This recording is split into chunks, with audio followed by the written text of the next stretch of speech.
What's going on, guys? Welcome back to the Pinfalls and Playbooks podcast, episode number 7. As always, I'm your host, Faiz Kabir, alongside rejoining me, my co-host, Arden Khan, back from the Philippines. I've returned from the beyond.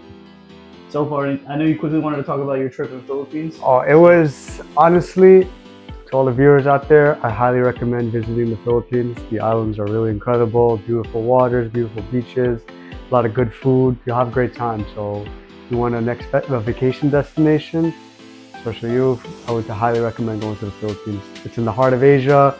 Might be a little bit long to get there, but at the end of the day, money's definitely worth it. So highly recommend. Yeah. 10 out of 10. 10 out of 10 trip, for sure. That's it. We want to quickly go back into and join what we usually talk about is our recap of sports and wrestling this week. This week in wrestling wasn't really that eventful. It was just a regular Raw and SmackDown, basically building to the Clash. Clash at Paris. We're on the road to it. So a lot of fillers, a lot of matches to be made, and there was definitely some matches that were announced this past week on Raw and SmackDown. So first, we're going to start off with our wrestling recap. We're going to start off with Monday Night Raw recap. So the show started off with LA Knight and CM Punk having a little back and forth, basically talking about who wants to get their title shot first, but ultimately it was Adam Pearce coming out, letting them have their little back and forth and just basically making it an ultimate match of what was going to happen in the main event, which was CM Punk and LA Knight versus the Braun Brawns. The Braun Brawns, yeah. So originally, LA Knight was trying to basically tell CM Punk to stay out of his way. CM Punk was telling LA Knight to stay out of his way. Yep. Because the week before, I believe LA Knight had a title shot against Rollins, and CM Punk came in, interfered, and it basically cost LA Knight the title opportunity. So I feel like it was a great promo to begin with.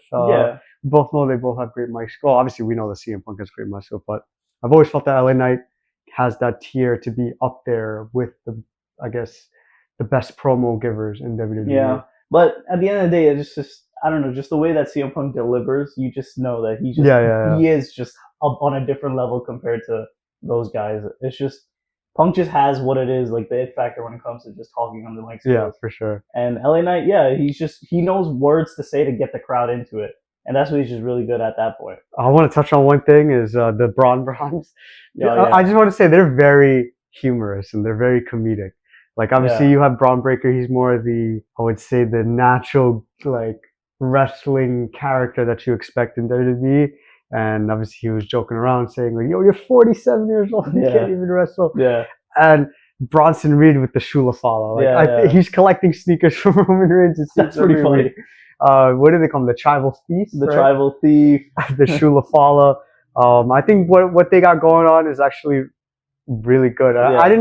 When they announced Bronson Reed, I was a little hesitant as to why they would bring him on, because he never really was as great of a wrestler. Obviously, he had that thing with Braun Strowman. I think he attacked Adam Pearce, or no, he was trying to get himself up there. Yeah, basically up there. And then he had a little feud with Seth Rollins. And that's ultimately what led to Seth Rollins bringing him into the group, is because if Bronson Reed was able to take him out, logically it makes sense. He wants someone that has the ability to take him out. Let's bring him into part of this group. But he's actually doing much better. If he wasn't even part of this group, I don't even know what he would be doing. Yeah, I agree. So I'm glad that he's actually part of this group. But next we can hop into AJ Styles and Dragon Lee. They were in a tag team match versus Dominic Mysterio and El Grande. Those guys, they had a decent match. All 4 guys are good wrestlers. They know what they're doing. AJ Styles, he's obviously working towards getting another title match against Dom. Yeah. So maybe it might pay off, especially in Clash in Paris. I think they're going to make that match. And last time that AJ was in Paris, he was so over. Yeah, they were talking about the phenomenal chance. Yeah. If it was him and Cody Rhodes, and AJ Styles was the baby face in that match. Right. So I could see them doing that match in Clash in Paris, and maybe Styles picks up the title finally there. Possibly. I'm not sure, because I feel like he deserves another title shot. It's just a matter of when, obviously. Right. But I do want to see him, like I've been saying before, I want to see another Cena-Styles matchup. And it wouldn't make sense for him to hold a mid-card title. I was going to say, this feud is definitely going to continue, because actually AJ interfered at Triple Mania last night. Yeah. So that feud is still going to keep going. During that main event match, he cost Dominic the title.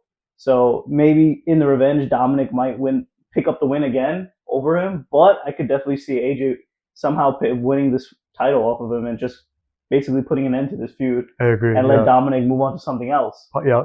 So I could definitely see that as well. But El Grande and Dragon Lee, those guys, and they all have their own storyline. What's going on with the LWO, and then they're basically trying to find out if El Grande is a fake Mexican or what it is, but. It is what it is. It's a running joke at this point. I think this is still all leading up to Chad Gable coming back. It has to, and having like two Grandes versus each other, because we have El Grande who's introducing more and more his minions to the group, which is kind of hilarious. I don't know where that's gonna go, but that's neither here or there. I don't get it. The match ended with the usual type of vibe with the metal plate in the mask. I'm not sure why that's still a thing, but you know. If WWE wants to go that route, let them go that route at the end of the day. Next, we had Rusev versus Sami Zayn. This was like a classic 2010s matchup. It was a hard-hitting match, and then it got interfered by the MFT. What does the MFT stand for? My Family Tree. My Family Tree. When was this thing? When was this a thing? Obviously, they can't really like sugarcoat the bloodline sentiment. Exactly, it's not the bloodline. It's Solo's group. It's the MFT. That's why he calls it completely different, but. Yeah, that's basically it was Solo getting his comeuppance on Sammy for beating him last week, and now Sammy basically he lost the match. He got fucked up by the MFTs, and that'll lead into what happened on SmackDown later on in the week. And next, you could talk about the Io Sky and Roxanne Perez match. Yeah, this was a great match. They both put on a great performance. Yeah. Raquel Rodriguez ended up getting involved, and then the Kabuki Warriors ended up getting involved to help out Io Sky. I believe Io Sky was going to go for a kick to Roxanne Perez, but Roxanne Perez dodged, and accidentally she hit the Kabuki Warriors and they fell off the ring. Yeah. And then Roxanne Perez basically did a roll up and ended up stealing the match. We could see in backstage that they were upset. Asuka was upset with Io Sky, so there's probably some tension brewing there. Yeah, possibly. I could definitely see it. I could definitely see the Kabuki Warriors going heel and taking out Io, because Io's not really in the title picture right now. Yeah. So they need to give some direction for her. You can have an Io and Asuka match. Those girls, they know each other really well. They could put on a really great match. They can put on a really great match. So that's why I think the direction is going towards there. I think they're going to get sectioned off together. But let's just see how that plays out, especially when now we know that Naomi's going to be on Raw this week. We don't know something. Exactly. Most likely what people are assuming is that she's going to vacate the title. And it might be like a little like fatal four-way match at Clash in Paris for winner gets the title. Well, Stephanie Vaquer still has the title opportunity. Exactly, but she's going to get a title opportunity. But who knows? Maybe she might get a one-off. But they could have a contenders match on Raw. Like a contender match to be the contender. Exactly. I think that's what they should do. It could be Rhea and Stephanie Vaquer for the title. Yeah, because it's a little unfair that she earned the title opportunity and whatever's going on. No, Naomi, we have our speculations, obviously, but we're not going to be the one to say, hey, this is the exact reason why she has to vacate the title. Yeah. But I feel like they should definitely have that number one contenders match to be the contender against Stephanie Vaquer for the vacated title at Clash in Paris. We're going to see where that goes. It's all dependent on what's going on with Naomi. So she did the podcast with Stephanie McMahon earlier this week. People thought that she was going to talk about it there, but there was no really sign of them talking about it. So we're going to find out. As simple as that. We'll find out tomorrow for sure. And then next we had basically a throwaway match, Becky Lynch versus Maxine. They finally gave Maxine Dupree a title opportunity. To be fair, it was just like another filler match. It was a squash match for Becky. That's all it was. But it was pretty much leading to what's going on in the mid-card title is what's going on with Bayley right now. Yeah, it's Bayley and Lyra Valkyria. They've been, I guess, fighting each other for a while. They've teamed up with each other a couple of times. Yeah. I'm not saying that's going to happen, but based on the promo that it wasn't even like an in-ring promo. It was like one of those Videotron promos. But it was Bayley. Like a little like what's going on. She was hinting that there's a possibility she might go back to heel. Yeah. Which, to be fair, it's not a bad thing for her. Yeah. At the end of the day, I feel like Becky Lynch needs another opponent. She'll end up getting one, whether that's Lyra Valkyria again or potential. Well, it can't be Lyra. Because the stipulation was she lost that match. She can't challenge Becky anymore for the title. Right. So could be Bayley again. Could be Bayley, yeah. But I think that story is also trying to play out. We'll see what's going on with that. And then pretty much after that was the main event. Yeah, it was the tag team match between Knight and Punk versus the Braun Brawns. Yep. It was a pretty good match. The only thing was, obviously, Punk and Knight, they don't have the chemistry as other tag teams would. And they look good together. The Bron Brons, they were working pretty good as a tag team. They were doing creative tag team moves of like being dirty tag team heel moves. Right. Which was, I like seeing that. Ultimately, Seth Rollins comes out and he attacks CM Punk for like the 50,000th time. This leads to a brawl between Knight, Punk, Seth Rollins, and the Bron Brons. And then Adam Pearce basically said, "Fuck this! I've had enough." He comes out and then forgot about Jey Uso. I forgot about Jey Uso. Jey Uso came out to help even out the odds for Punk and Knight. And that's when Adam Pearce comes out and was like, "You know what? The Clash of Paris, the main event, it's going to be a fatal four-way match between Punk, Jey Uso, CM Punk, and LA Knight." Yeah. Ultimately, I feel like it's going to be a great match anyways. It's just a matter of thrusting everybody in there. That's the thing. I kind of have something to talk about, which is Jey Uso. Like, he didn't need to be part of this match.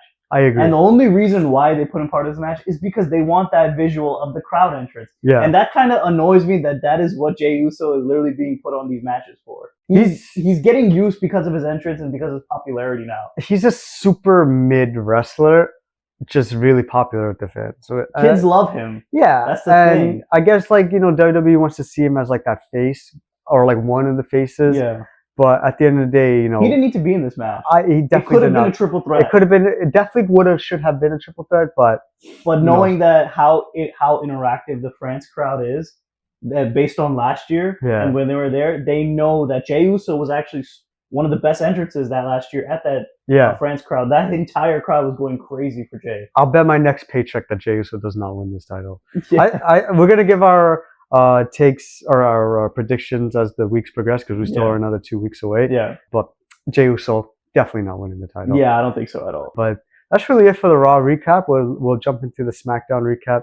SmackDown generally just always been... Dude, this SmackDown was very boring. It was very boring. SmackDown the last 2 weeks have been very, very bad.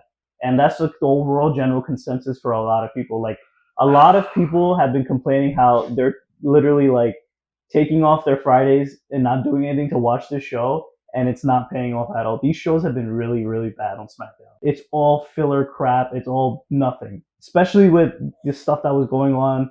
We'll jump into it, but I want to talk about first, we can talk about Solo. Solo and the MFTs, they feel so dry. Like, they're just a knockoff Team Bloodline. Like, it's just, they need something else that's going to make it interesting, but it can't. Like, they're all vanilla people at this point. They need some consistency. Obviously, they're going to build up towards Bad Blood, which is after Clash in Paris, and then the main rumored. It's rumored Survivor Series, which is in November, but that's still another 2.5 months away. Yeah. We don't know what's going to happen. We don't know if Solo's still going to hold the U.S. title, but he looks good with the title, in my opinion. Which is fine, but now they're going to basically lead off to the match with him and Sammy 1-on-1 for the U.S. title, because basically Sammy beat Solo twice already. And now he has to deserve for a title shot. Yeah. So it basically led to that opening segment was a 6-man tag match with Sammy, Jacob Fatu, and Jimmy Uso. Yeah, it's another tag match to close off the show. Yeah. But this time it was a 6-man tag match. And it's just like, how many more times can they do variations of these matches in the main events? It's starting to get boring. WWE needs to come up with something very interesting to go what's going on SmackDown, because this was only one sign of the show being very weak. We'll jump into other parts where it was not that good of what was going on. It's just repetitive stuff. Yeah. So next we had Alexa Bliss versus Charlotte Flair versus the Secret Herbis and Chelsea Green. It's basically they're trying to build a feud for Charlotte and Alexa to face off somebody. I believe the Secret Herbis did get the win. They're tag champs, no? Yeah, the Alexa and Charlotte are tag champs, so they gotta have like tag teams to work with. With the Secret Herbis getting the win, we had Chelsea Green. She's going to be leading off that. Yeah, she's basically going to be leading that group. But again, it's just stuff that's not really interesting or relevant to the main show, what's going on. I know they have to build these stories, but this is a very, like, whatever thing. But next, I want to talk about what was probably the best part of the show was we saw signs of Carmelo Hayes becoming more of a fan favorite and possibly turning face based off what's with the crowd and basically with The Miz. Yeah. So we had Fraxium versus The Miz and Carmelo, which was a great match. It was a great match. These guys know what they're doing. Carmelo and The Miz, they were going back and forth because Miz does what he does best and knows how to tick off people. And basically, he knows his role and he plays his role the best. He's going to make Carmelo Hayes into a star based off of this role and the way he's going to do it, because The Miz is going to treat Carmelo Hayes so poorly that fans just want to see Carmelo not take this shit. Yeah. And that's how Miz makes stars. Because that's what he's going to do. That's why you consider him as one of the most underrated wrestlers.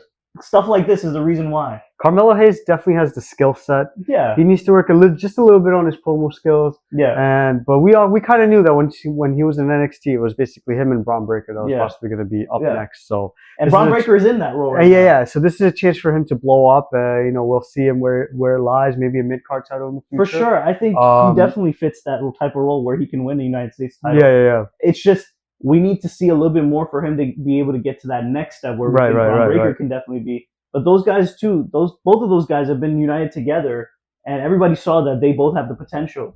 And people literally viewed it, like Braun Breaker is going to be a star on one show, Carmelo's on the other show.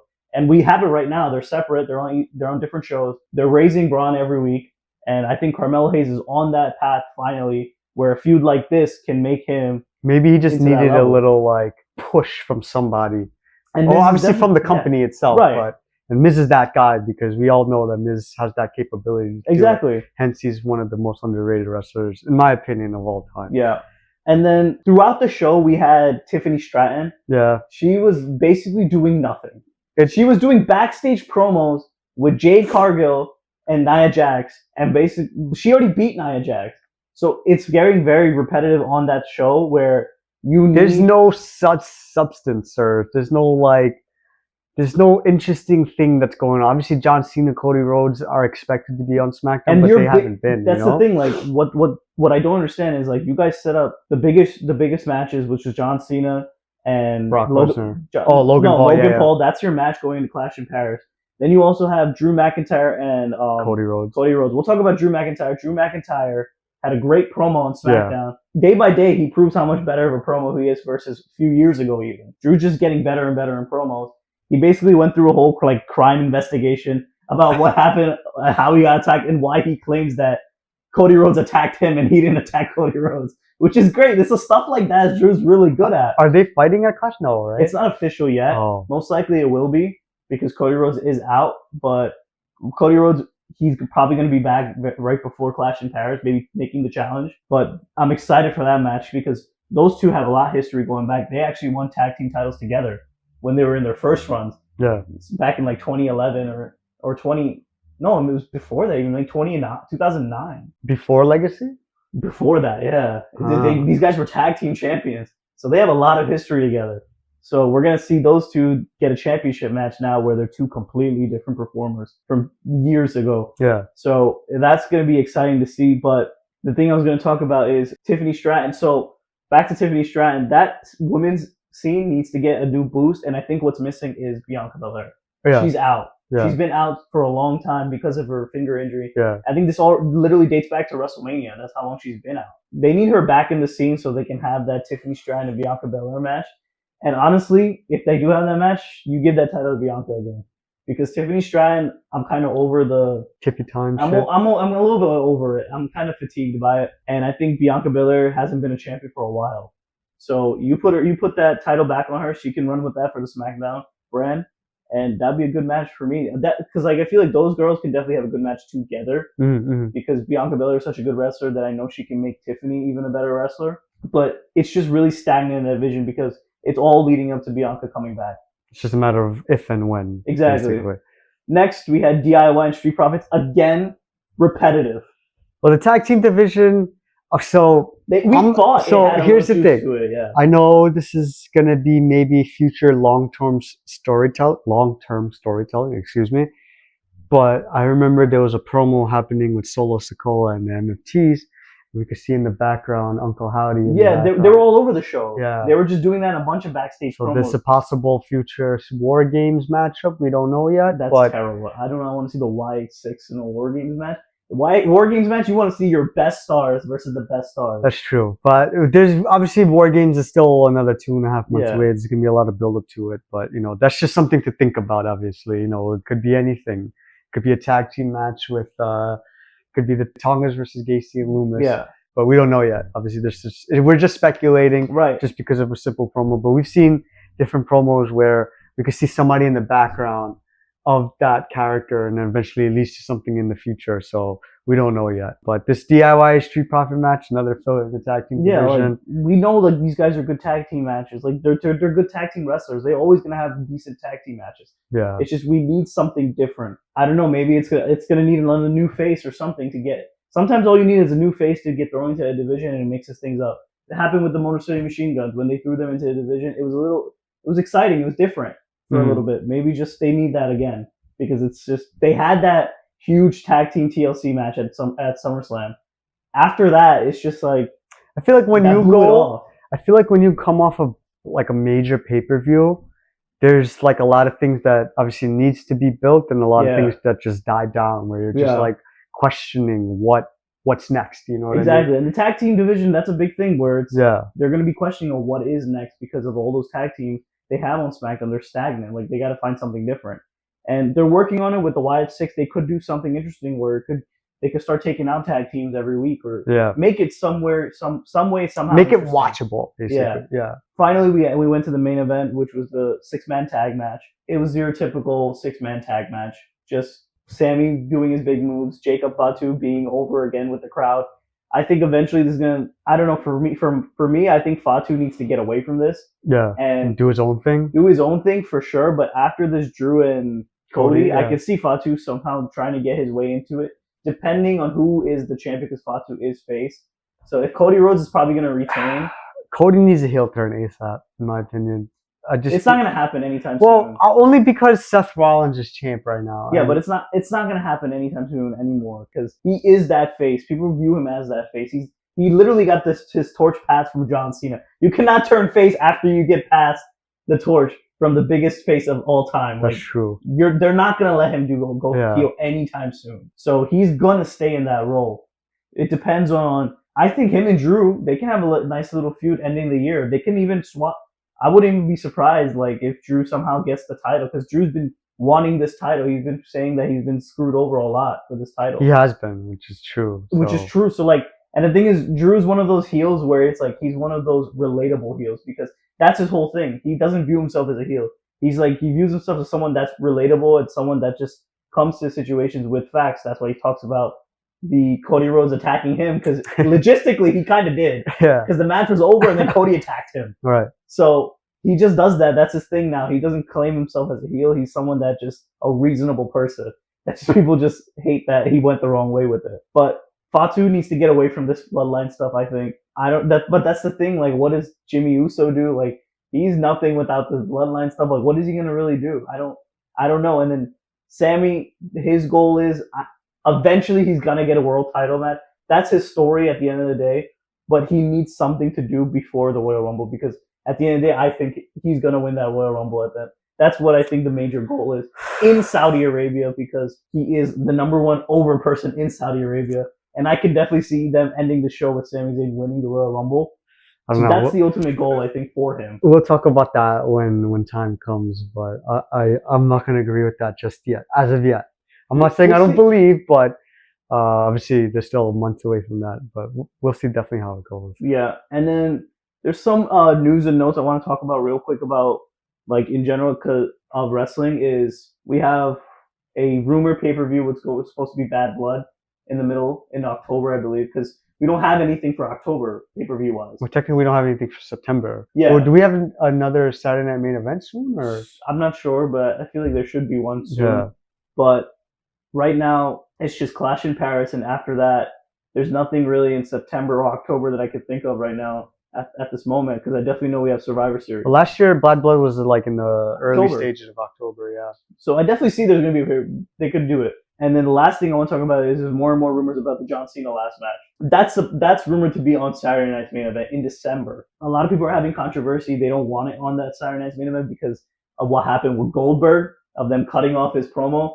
You can't have something like that happen with John Cena. Yeah. I feel like WWE needs to figure out what they want to do with it. They need to figure out the logistics. The logistics of it, whether they have like their own Netflix special, whether they want to have it on, if they want to be forced to have it on Saturday Night's Main Event, then you gotta like dedicate like 45 minutes to something for it. Is that show gonna be in Boston? Whatever the last show is, it's in Boston. So why don't they just do his last match on Saturday Night's Main Event and then do the Raw in Boston and just dedicate it to him? They could do that. They could do that, but that's the thing. Like the way that John Cena is saying it, whatever his last match is, that is the last time we'll see him. Right. So if that's his last match, you're not gonna see him on Raw after that. True. That's it. Yeah. Like whatever that thing is, that's the last time you're gonna see him for a long time in the wrestling uniform and basically addressing the crowd. Because he is gonna address the crowd he has to. So they need to figure out what exactly is going on with that show. And more and more with the weeks go by, we'll figure out with those details. But that's pretty much our wrestling recap for this week. And now we're gonna go into our sports recap. All right, guys. Now we're gonna go into our sports recap for this week. First, we're gonna start off with the NFL preseason. We have a lot of NFL games that have been going on the last few days. There's been a lot of interesting things. We've been seeing a lot of new rookies getting a lot of touches. Cam Ward specifically looks really good. Shedeur Sanders has been getting his touches. He's been looking pretty good. And I think Shedeur Sanders definitely showed that he should belong on the roster per se, not necessarily start yet. But Dylan Gabriel didn't really show off as much. He threw a pick six, I think. Yeah. And it definitely causes some concern for controversy in the quarterback room in Cleveland. But Shedeur Sanders definitely proved the haters wrong. I know he confronted an ESPN personnel saying like, "Yo," basically to keep his name out of his mouth. But which is fair because I don't think there's anything wrong with that because everybody knows he gets a lot of hate no matter what he does. So if he's a young player that wants to cut that bullshit from the beginning, fine, go ahead. Because if you really want to like feel like that stuff gets to you or that stuff bothers you, if you really want to put a nip in the bud, you do it now. Then you do it now, then later. Right. While you're playing great, you don't want to hear these same people be like, "Oh, you're playing so good." But like you want to get that out of your head where these people that they used to talk shit about you before. Right. So players like that, they always remember stuff like that. And it's definitely going to be a fight for the second string now because Kenny Pickett got hurt. Yeah. And he's going to be out for a while. So it's basically going to be Joe Flacco is going to start, and then Shedeur and Dylan Gabriel, they both basically got a battle out. I think it's going to be between. He's going to end up getting it. I think Shedeur's going to end up winning that. Dylan Gabriel's going to be the third string, practice quarterback or whatever. But it's good for him. He definitely needed to quiet out the noise, and he definitely showed it by his performance. So good for him. And then next thing we want to talk about is the Cowboys. They still haven't paid Michael Parsons yet. Jerry Jones, I don't know what you're doing, my man, but you're wasting a generational talent. Probably this generation's Lawrence Taylor, perhaps. That's it's up for debate, but he definitely deserves his money. I mean, I don't know really what else much to say. It's just Jerry Jones is just acting like a diva as usual. That's the thing is like I'm not surprised. Like this is what the Cowboys do. They fuck up. Yeah. Like, I'm not surprised at all. Like Michael Parsons, I still think at the end of the day he's gonna get paid. I think Jerry Jones is still gonna pay him at the end of the day. I don't know what he did this before where he waits really long to pay his players. I don't know why. Yeah. But maybe that's like a strategic that him and the Cowboys management team that they like to do because they did it with CD before. So and Dak. Yeah. So let's see what they do with Michael Parsons. But kudos to him for actually coming to practice and playing under it. Obviously, he requested a trade. Yeah. I would love to see him on a Jets uniform, but I don't make this decision. What are you talking about? In the front office. But if he gets traded, where do you see him going?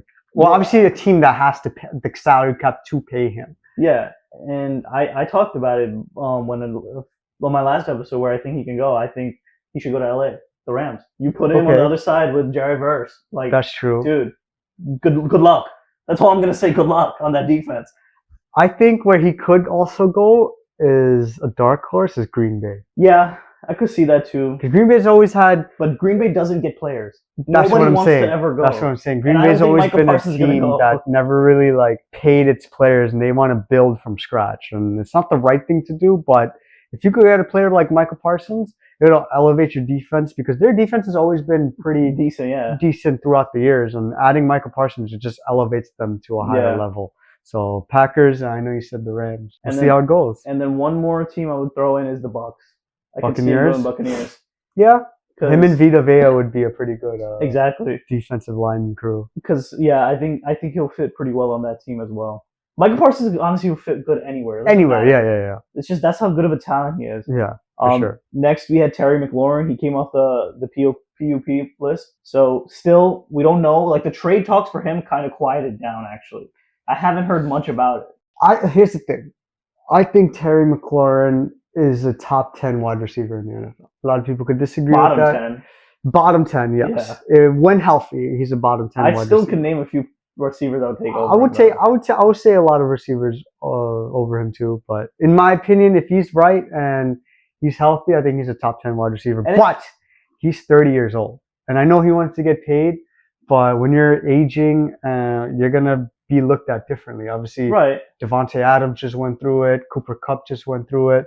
So Stephon Diggs, I know, just went through it. But the thing is with Terry, he never had a real quarterback, and then when he finally did with Jaden Daniels, that's why I'm surprised. Like, why leave? Like, when you had such a good season with Jaden Daniels, like. You know, I'm gonna say this one thing. I know we won't do our sideline heel take this week, but next week when we do our takes, I'm gonna talk about Jaden Daniels when we get to it. But okay.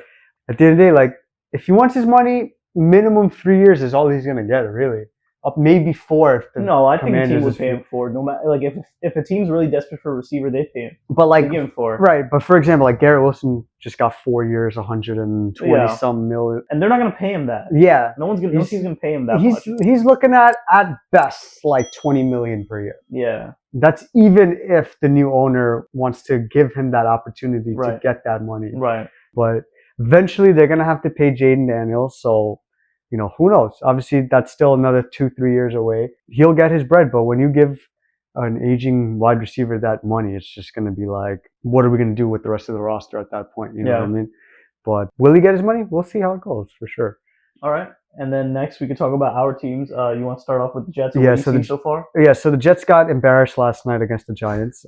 Granted, they didn't really play much of their defensive starters. The offense played well. My problem with the Jets, they try to get too cutesy with all their plays. And I saw it last night with the That's what you wanted, though. You wanted innovative plays for the Jets. No. They tried it last night. No. There's innovative plays, and then there's just like, what the hell? Innovative plays, in my opinion. Now, here's the thing. The best play caller in the league is now a head coach, which is Ben Johnson. And that's injustice, in my opinion. But you also have Sean McVay, and they both kind of... And you also have Mike McDaniel. When you think of innovative plays, you think of creativity. When you look at the Jets' offense over the last few years, obviously you had Nathaniel Hackett, you had Adam Gase, who had no idea what he was doing. They had Mike LaFleur, right? Matt LaFleur's the Packers head coach. Yeah. They had Mike LaFleur, who didn't really do dick shit with Zach Wilson, and there was no creativity. When I look at creativity in an NFL offense, I like motion. I like movement. I like different, like, under center plays. Like, I don't like always shotgun plays. I like pistol. I like being at center. You know what I mean? Right. But the Jets don't do that. When they do, they run little bubble screen plays. They run little play action plays where the tight end sneaks out and it gets like 2 yards. That's been their MO for the last 10 years. Ever since Ryan Fitzpatrick left, that's been their MO for the last 10 years. Is these little bullshit plays, little up the middle hitch route.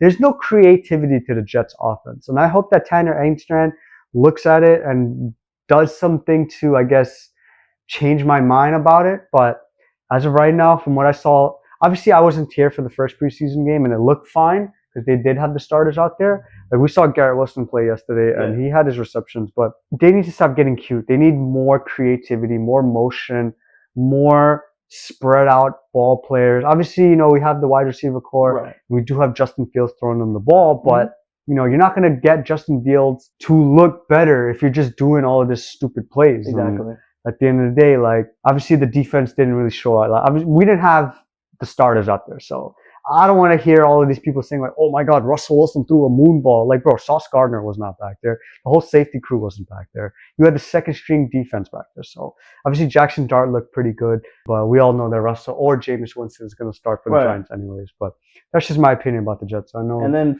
I'll talk about the complete opposite. The Patriots have been looking solid. Yeah. Trayvon Henderson is a monster. I believe the first play of the preseason game, he took it back for a touchdown on a kickoff. And then yesterday he had another 8-yard run touchdown. It was a solid, hard downhill run. The Patriots have been looking really good. Drake May, he's doing his thing. He's getting back his reps. And then we had Josh Dobbs, who's our backup, who's a solid backup in my opinion that we picked up because Josh Dobbs also looked pretty good. And then our receivers, Stephon Diggs, it's all dependent on what they do when the season starts, obviously. But the receivers, they're getting open. I'm surprised to see that we have Josh McDaniel back. The plays look good again. They don't look stagnant. They don't look like that they're just trying to go with the flow and then focus on the run game. We're going to have a strong run game because we're going to have that two-headed monster now with Ramondre Stevenson and Trayvon Henderson. But you'll have the power back and you'll have the shifty back. Exactly. And we'll have receivers that finally get open because of the play calls that Josh McDaniels does. He did it for years with the Patriots, and that's why he has so many Super Bowl rings. Yeah. He knows what he's doing on offense. And Mike Vrabel, he's going to lead that defense. He's going to call those defensive plays, especially with the defensive coordinator we brought in from Detroit.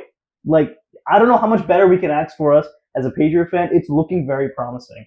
And I'm excited to see. I definitely feel like we could possibly be the second seed in the AFC East, definitely, for sure. I think we could definitely be better than Miami. I think we could be better than the Jets. But Bills, obviously, probably not. But the thing is, it makes it more interesting because now I feel like all of our division games, they're going to be a lot more competitive based on the roster that we have and based on the coaches that we have on our staff. And that's why I'm very excited to see how the Patriots start the season off. We're playing the Raiders game 1.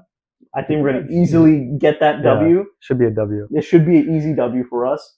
But I'm just excited to see how the flow is going right now. And I'm happy to see Drake May. He's getting that role, getting those reps where he's going to be the leader of that team.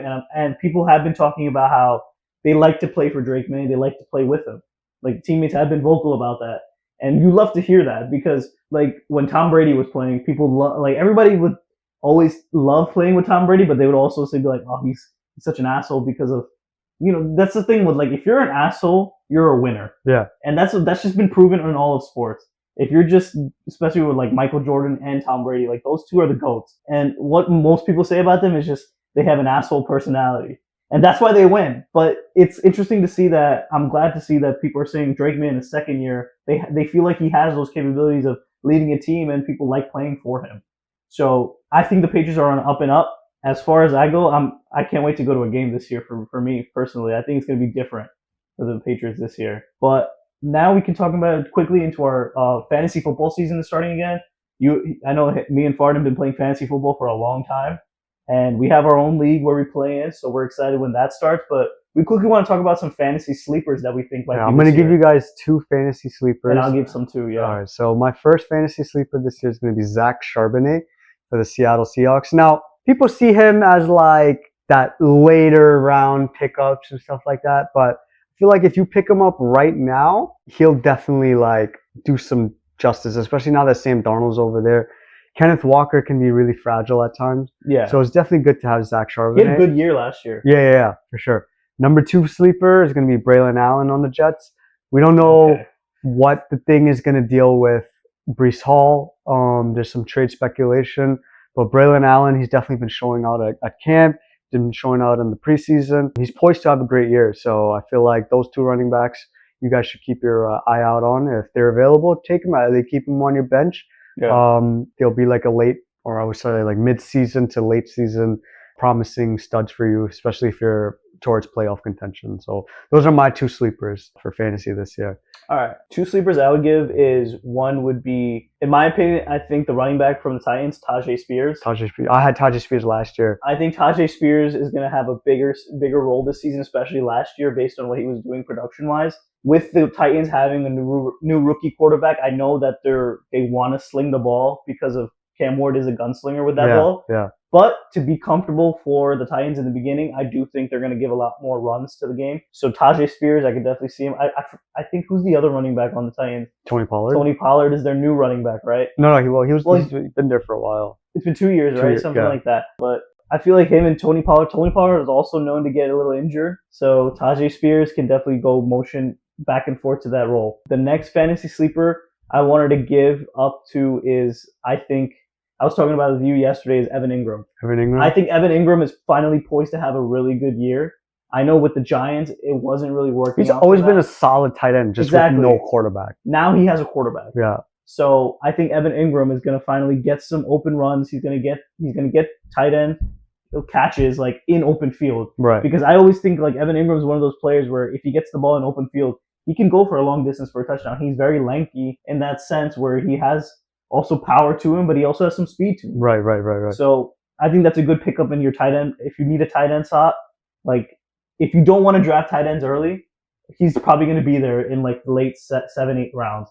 So I would definitely go with Evan Ingram this year for your fantasy sleeper. No, but that wraps up our NFL coverage this week. Obviously, we'll have more preseason games moving forward, and then once the season starts, it's just going to be a great time to talk about Oh yeah.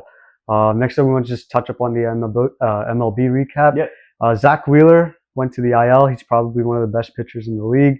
He got blood. I don't know if it was in the lungs, but he developed blood clots somewhere. Yeah. And you know, whenever a player develops these clots, it's obviously can be life threatening. So definitely deserve the time off. Maybe he'll come back for the postseason. Next thing we want to touch about is the Mets. Mets have been struggling. They've been struggling bad. They've been so bad. Here's the thing. I think they won like one game in the last 2 games in the last 16 games. Yeah, so they've been very bad since I would say mid-July. Now here's the thing. They've been scoring runs. It's just their pitching and their bullpen has been very disappointing. Especially with their crew that they have. Yeah. They're very underperforming, and it's surprising because they have the crew to go. And it just makes no sense to me why they're not getting it done. Because they paid Juan Soto too much money and they couldn't get that much players in the pitching department. They need better pitching. Like they just got Sean Manaea back.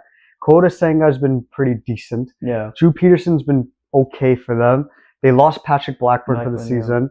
Who else is there? They just got this rookie they just called up, Noah McLean. He actually played really well yesterday. He threw 8 shutout. Well, he gave up a run, but he threw 8 strikeouts in his major league debut. So there's some hope for them at that point. But their bullpen's been really bad. Obviously, they have Edwin Diaz. And they just acquired Ryan Helsing from the Cardinals. So we'll see how. I'm not a Met fan, but they've been struggling and they need to step it up if they want to even consider making the playoffs, because the Phillies, they took a massive lead in the NL East, and the wild card in the NL is becoming really heated, especially with Padres and Dodgers in the mix, because we don't know who's going to win the division. Obviously, the Dodgers they're winning today, and I know they won the last few matchups against the Padres anyways. And then you had the NL Central. The Brewers are the best team in baseball. The Cubs have been playing really well, and they're not far behind from the Brewers in the standings, even though they're I think they're first in the wild card. So Mets need to step it up if they even want to consider making the wild card at that point. The Yankees, they actually just swept the Cardinals, which I feel obviously great about. But it's not these matchups that you look forward to as Yankee fans. You look forward to the divisional matchup. They have 2 games against the Rays this week, and they have a 4-game set at the Bronx against the Red Sox. This 4-game set against the Red Sox, that's a big game. Big series against the Red Sox. So they need to step it up. Like obviously, sweeping the Cardinals is great and all. You get back into the wild card race. But if you can get at least 3 out of the 4 against the Red Sox, it definitely elevates you to the second wild card position. Yeah. But if you guys like literally only win 1 game, that's the bats cannot disappear. If the bats disappear, you're not winning. We're not winning because the bullpen's been a little shaky. But if the bats disappear, we're not going to win at all. I know Garrett Crochet is going to be pitching one of the games, I believe, next Saturday. But that might be the only game that's going to be looked at as a lose game. A possible lose. I'm obviously not going to pray that they lose, but if they could get 3 out of the 4, I think they'll be all right. And then obviously they need to beat the Blue Jays because the Blue Jays lead the division. That's later on in the season. So if the Yankees bats show up, I think they can beat the Rays, both games actually, and then they can look forward to the matchup against the Red Sox, and we'll see how it goes. But it's been pretty quiet in the MLB otherwise. We have the Little League Classic tonight, the Mariners and the Mets. We'll see how that goes. But that pretty much wraps it up for the MLB recap. It's basically a big push towards October. Yeah, pretty much. And October is where baseball starts to get very serious. Right. So that's pretty much what the poll is for, and that's our MLB recap.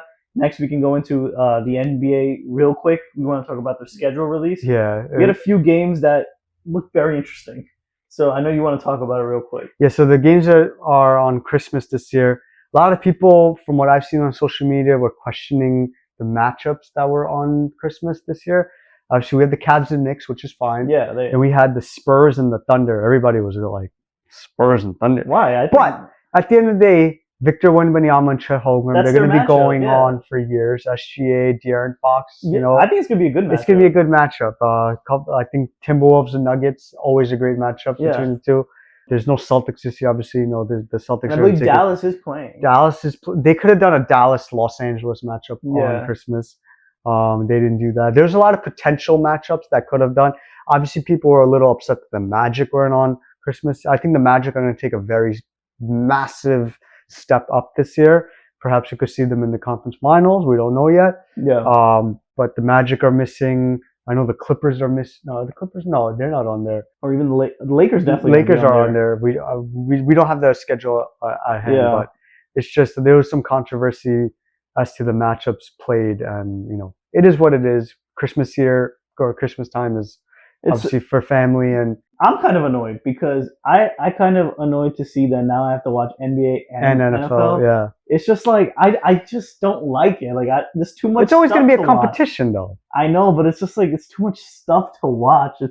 I don't know what. Like I gotta make my choice now. I gotta watch this game, or I gotta watch that game, or I gotta. And what's crazy is this year the NFL games on Christmas are they're really good this year, and they did that on purpose. I know they did. It's just I gotta somehow pick which game I want to watch.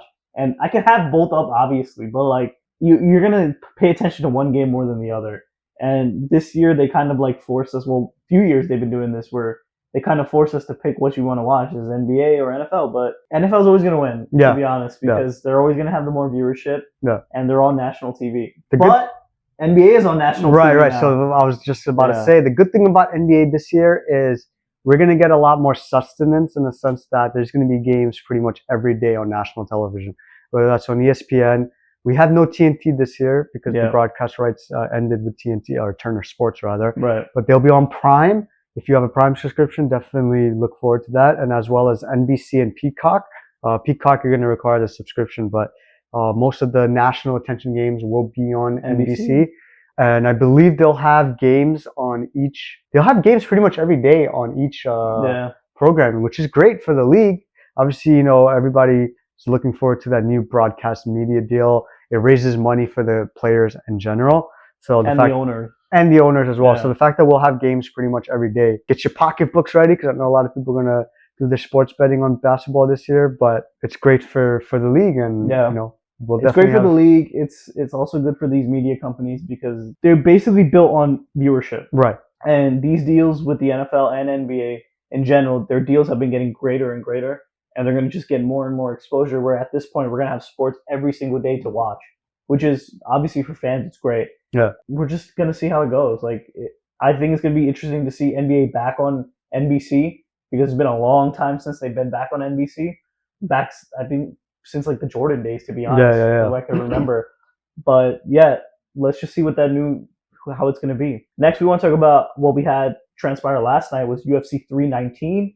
We had a good card. It was a pretty good card. We had a pretty interesting card where we started off with pretty much a disappointing performance, in my opinion, by Kai Asakura. Yeah, so it was supposed to be like the next big thing coming from like the Japanese fighting scene.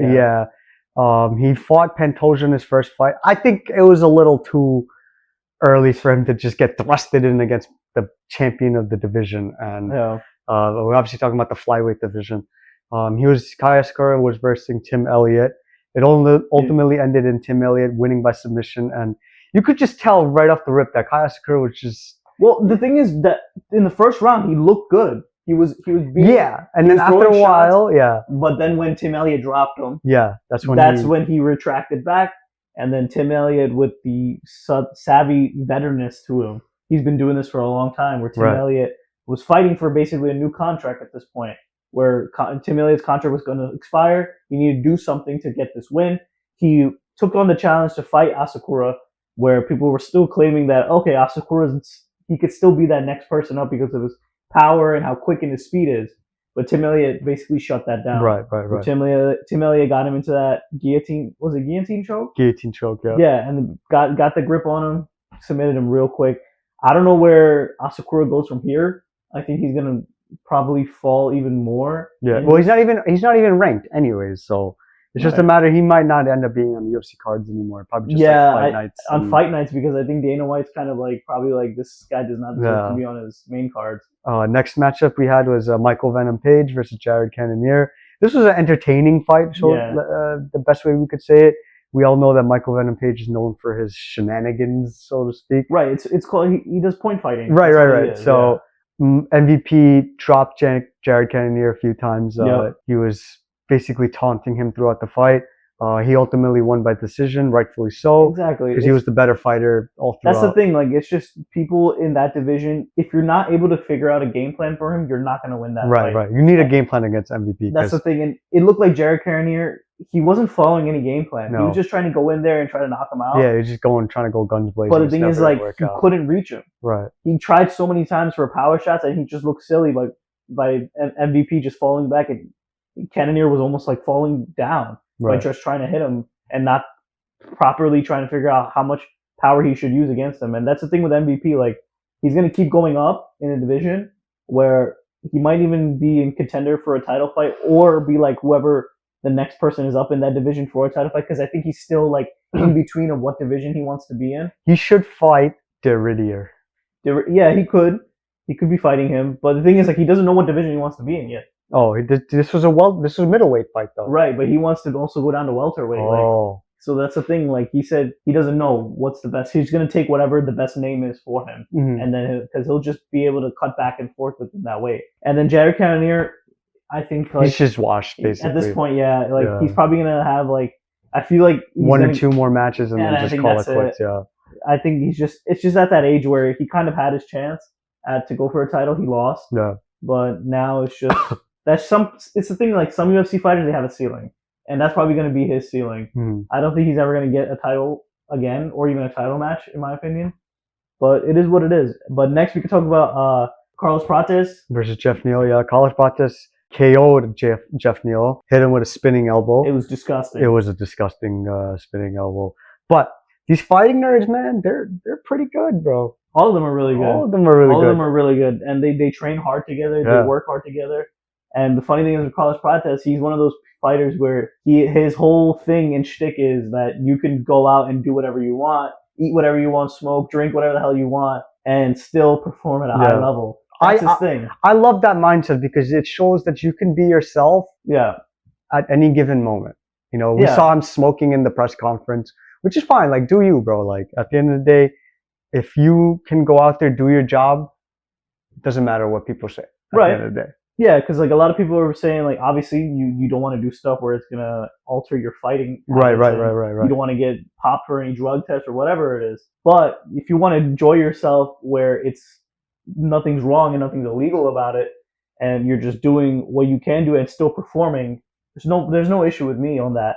And that's what Carlos Prates did. He came out there and he had a spinning elbow, knocked him out, and now Carlos Prates is going to be going for probably whatever is next for him. He wants a title fight. He wants a title fight, but he also called out Leon Edwards to fight in Rio. I don't think Leon Edwards would want to take that fight, but the Rio part is soon. It's soon, yeah. It's in October, I believe. And he got that. I think they told him that he's going to be on that card. So it's just a matter of finding another opponent for him. But good for him. But that's going to be interesting because a lot of people are probably not going to want to take this Carlos Prates fight because he's obviously going to want to fight someone that's higher up on him in the division. Yeah. But at the end of the day, the way it works in UFC, sometimes like the fighters have to accept the fight. If you're higher up in the division, do you really want to risk your place in the division to fight someone that's lower than you and who's on a run? Maybe you do, and maybe that's the high risk and reward with it. Is like, if you accept that fight and you beat him, then it kind of solidifies you that you're going to get that title fight next. Yeah, pretty much. So that's where it gets really interesting with whoever fights Carlos Prates next, because whoever fights him next, I think they're going to get that title match. Yeah. The winner of that. Next, we could talk about Lerone Murphy versus Aaron Pico. This was a very questionable co-main event because nobody was like, why are these guys main eventing? But based on Lerone Murphy's like very inconsistent record in the UFC. Well, he's undefeated. Right, but like the thing is like he fought. Yeah. Right? Yeah. But Aaron Pico I think he signed with the UFC not too long ago, and Lerone Murphy basically took this fight in a 3 weeks notice. But he ended up KOing Aaron Pico with a spinning elbow of his own. I'm going to talk about that in a little bit on the best thing I saw this week. But he's undefeated. Yep. Does he deserve a title shot? What do you think? Because I know there's Movsar Evolov. The thing is, like, with that division, it's very like whatever right now. Volkanovski's the king of that division right now. I think Lerone Murphy should fight the winner of Lopez and Silva. It could be that. Diego Lopez versus Silva. Yeah. I could see that. I can also see Lerone Murphy getting that title fight against him, because the thing with that division is like you need something so big to like make you jump at it, and a spinning elbow like that's gonna make you want to like, okay, like It gives you that push that he needed specifically, yeah. because yeah, he was undefeated, but like he never had that statement win. This was a statement win that he finally had, and I know Volk doesn't care. Volk will take on anybody. Volks have shown that where he'll fight anybody. Yeah. It's just, yeah, I think definitely we could see the winner of that Lopez fight versus Lerone Murphy next. And then last, we had our main event, which was Khamzat Chimaev versus Dricus du Plessis.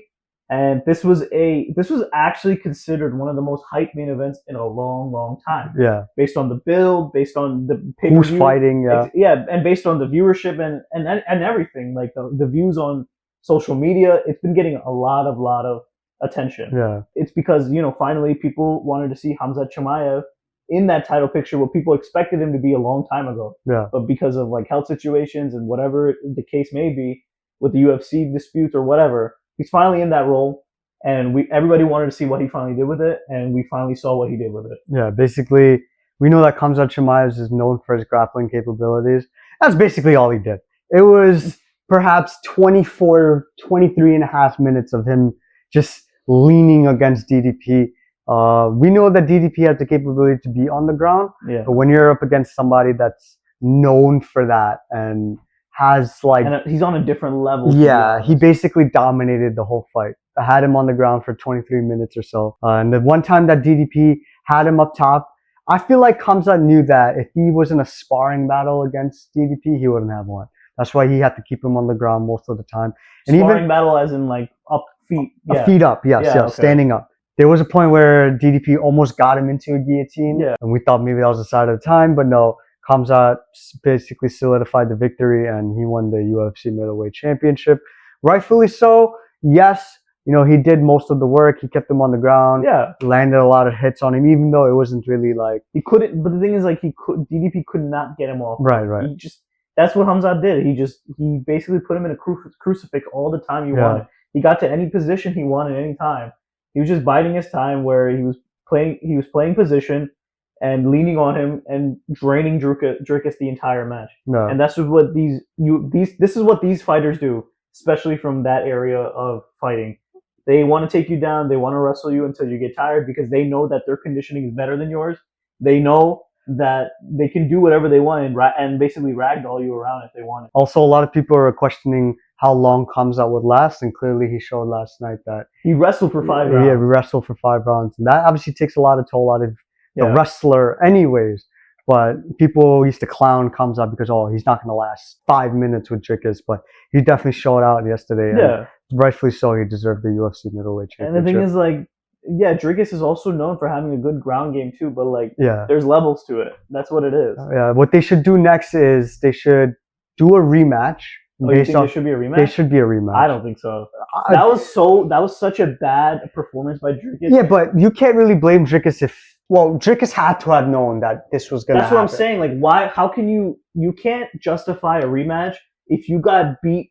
Literally, the score was so bad on the points where there's no justification in a rematch. So do you think he should fight somebody first and then go back? Yeah, I think Dricus is definitely going to have to fight someone else that's up in that division and then get Khamzat. I think Khamzat can definitely... I don't even know if he's honestly going to fight anymore this year. Probably not. No. And I think next year, in the beginning of the year, he'll probably have another fight lined up for him. Who do you think is next for him in that? For Khamzat? We got to see what Nasruddin Imavov does. Yeah. I know he has a fight coming up. If he wins that, maybe just put him against Imavov. I know Renato de Ridier is also there. I don't think Adesanya is going to want to fight him. That's going to be interesting if he does come back. Because I know if Adesanya does come back, he'll probably get that title fight immediately. That's possibly, just based on his star power. Yeah. So we'll see how it goes. But I honestly think Khamzat's not going to lose that title for a long time. No, he's going to hold it. He's going to hold it until somebody proves him wrong. Yeah. He's going to hold that title for a really long time. In my opinion too. I think he's going to just hold that for a while, and now pretty much we don't have any UFC cards until October. It's just basically fight nights. They're decent fight nights. But we're going to the main show, which is in October. We have 2 big cards. That whole card is pretty good, actually. Yeah.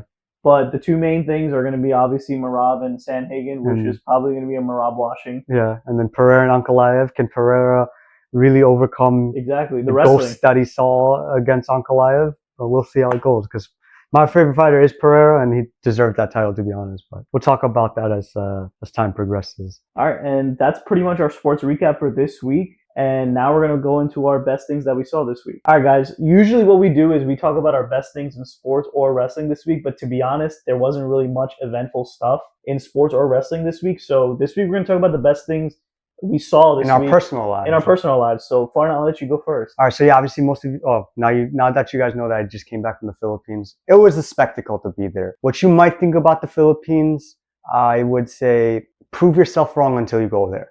But the best thing that I saw there was the traffic in the Philippines.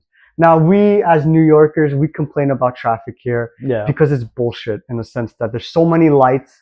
There's a lack of major highways in Brooklyn specifically. And we gotta sit for 30, 40 minutes going like 3 miles.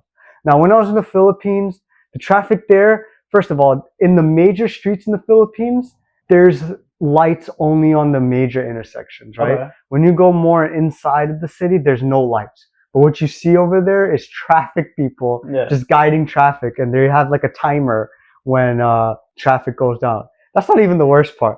The worst part is when I was on an island called Siargao Island. Shout out to Siargao Island, by the way. We were on this one major intersection, no lights. All you saw was 50, 60 different mopeds and motorcycles just all going at it with one another, trying to like see, like they were just all basically going, they were all basically going based off of instinct. And you saw one motorcycle going left, one motorcycle going right, cars going in both directions. And I have a visual recording of it. It was just really fun to see. Like, the Philippines is a very fun atmosphere to be in, and I highly recommend all of you guys. But like, what was the best thing you saw? Because are you saying traffic is the best thing? It's just that can't be the best. It's also the like. What was the best thing for you? It was the best moment that I had specifically was going scuba diving. Okay, I got to saw different types of fish down there. I saw purple starfish, which I've never seen in my life. But the coral reefs were really beautiful. If you haven't gone scuba diving and you're afraid of the water, like you can't swim, trust me when I say this, you don't need to swim to go scuba diving. And I learned this the hard way, because I don't really know how to like float in water. Like, I can swim, like, you know, to get myself out of the water, but obviously you're going to tire and you're going to want to float. But when you go scuba diving, you don't really need to know how to swim. They'll teach you off the fly. Obviously, there's things we need to know when it comes to your breathing mechanisms. But if you get a chance to go scuba diving, it doesn't have to be in the Philippines specifically, but in general, like, you'll see stuff that you like, you'll be mesmerized. And seeing all the different coral reefs and all the fish down there, we didn't really see no like massive fish, but definitely a visual spectacle. So that would probably be the best thing that I saw in the Philippines in specific, outside of the traffic. That's good. Okay. And then for me, the best thing I saw this week, so I'm a big movie person. I go to the movies a lot. I watch a lot of movies, whether it's all types of genres. For me, what I saw, the best thing this week is what people have been talking about a lot, is the new Weapons movie. So the Weapons movie is a new horror movie where it's written by the same person that did The Barbarian, and the same person that did The Barbarian. These are all original horror. I was never really big into horror until I started watching like original horror. So when I watch original horror movies, I like it because it's very interesting. It's not only horror; it's a lot of psychological and thriller. So the Weapons movie, the synopsis of that movie is basically there's kids in a kindergarten. Wait, it's a third grade class, I think, where they all go missing exactly at 2:17 a.m. in the middle of the night, where they just disappear. What happens is that movie is basically based on it's a witchcraft movie where basically a witch came in and to one of the kids' house. So all the kids went disappeared except for one. And that one kid that stayed was because his grandmother his aunt came, and she's a witch, where she basically said, I need you to get some piece of like material from all of your classmates. And he got like these, when you have like dedicated like drawers in your classroom in third grade, like you write your name on it, and then that's your drawer, and you place all your pencils or whatever in it. So he grabbed all of those name tags and took it back to his house. And she basically like kidnapped all these kids by mind controlling them back to her house. So that's why we see them running like. That's why they had that funny running motion. But It was great performances by Josh Brolin, who plays, he's known as playing Thanos, but he's such a great actor in that sense. We had Julia Gardner, who came off playing some Silver Surfer. It's funny because originally in this movie it was supposed to be Pedro Pascal, but Pedro Pascal did not want to do this role because he does not like to do horror movies, as he just doesn't want to do them. So that's why we had Josh Brolin take that role. But overall, this was a great horror movie. I haven't seen a horror movie like this in a long time. It was, in my opinion, I'd give it a solid like 8.5 out of 10 in movies in general, not even just on the horror scale. Right. Because of the writing and the creativity. And the thing I liked about that story is they made the movie into chapters, where the movie started off in chapter about someone else, and then they start about another chapter about someone else, and it all combined together at the end for one final chapter. So it was all preludes to everything, and then the final, basically the climax of the movie was everything combined together. Was there like signs that there's going to be like a sequel or anything like that? So they've been talking about the movie recently because of how much money it made, because when these movies make so much money, they want to like build off of it. It's the hype that creates the revenue. So there's supposed to be a prequel to this movie about the aunt. I got you. Because she just showed up in the movie. Like, there's no like rhyme or reason of why she is a witch or why she does this for a living. So I think that's where they left the opening to be a prequel to it, of how she became a witch and how she did this. Like, why is she doing this? There was no motive behind it. And that was the only thing that people kind of was like annoyed about. Like, why is she doing it? Like, there's no rhyme or reason to it. Makes sense, yeah. So I think they left the gate open for a prequel movie for that. But yeah, honestly, that was the best thing I've seen in movies or in general this week.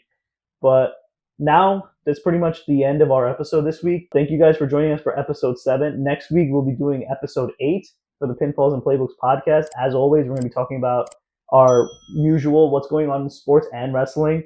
But stay tuned for that, and we'll see you guys next week. Peace.